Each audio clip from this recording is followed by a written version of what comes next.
Professional athletes do not always have a lot of secondary or post-retirement career options. Sure, you can be a media analyst, but if you're someone like Chael Sonnen... This guy LeBron's a wimp. You got this nerd named Ray Lewis. It's like if I saw these guys, I'd smack them both. Brandon, that's your guy now. On principle. Let's say working for the uptight corporate media legacy brand is not your best option. This is where the platforms like YouTube come in.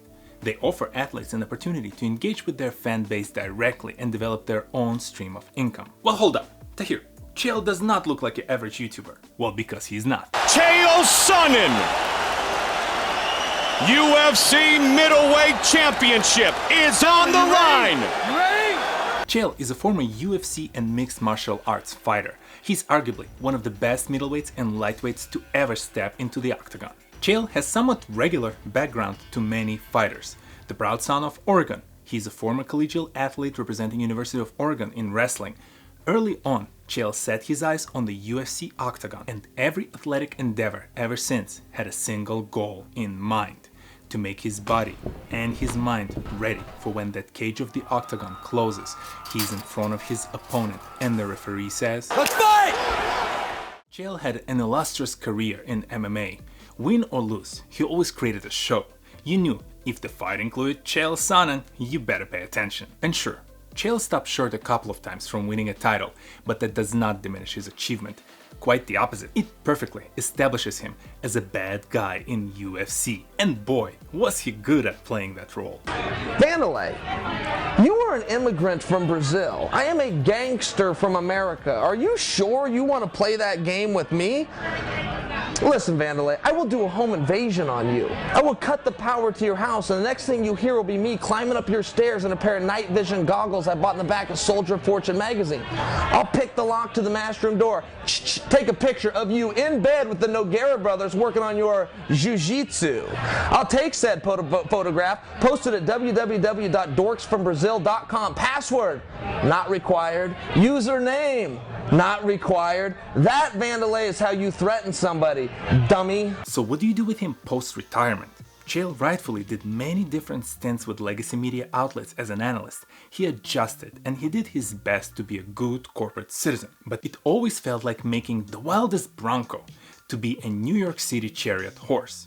The mix never properly worked. I'm not going to let this go. I thought that was a little rude how you said to me, why would he need to tell you the number? I know I was asking a personal piece of information. I thought you as a journalist would appreciate that I gave the follow-up. Hey, how far are we? This is why I'm so happy to see that Chael committed and dedicated a lot of his time developing his YouTube channel. Over 1.2 million subscribers, nearly 6,000 videos, and nearly 700 million views later, Chael's bet on himself is clearly paying off. Chael Sonnen posts segments of his You're Welcome podcast, 10 to 20 minute monologues where he doesn't stop or catch a breath, and other short form content.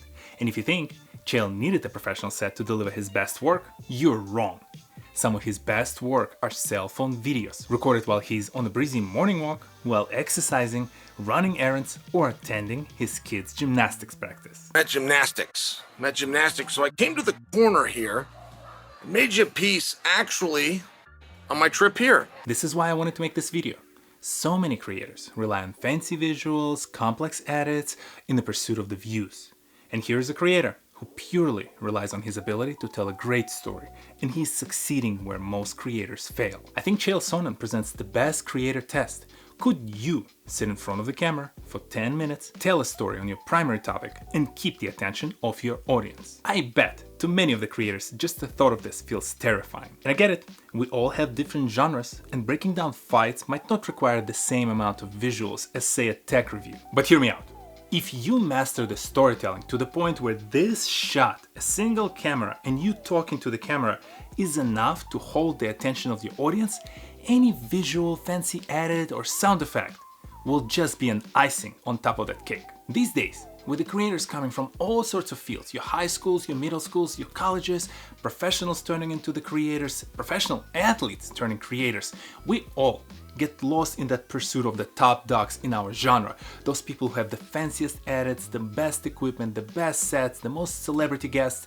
But that does not mean anything if you cannot tell a well-crafted story. Instead, I implore you, Focus on the skill of the storytelling. Focus on how you can tell a very tight narrative that will keep your audience engaged. And once you master that skill, start investing into the equipment, the lights, all the best microphones, visuals, hire an editor, hire the visual designer. Do all those crazy investments once you know how to hold the story in a single frame. And if you need some inspiration, go check out the Bad Guys YouTube channel, sort by popular, and I promise you, you'll find some great examples of how to engage your audience and maybe even attract the attention of your nemesis looking at you, TohirT.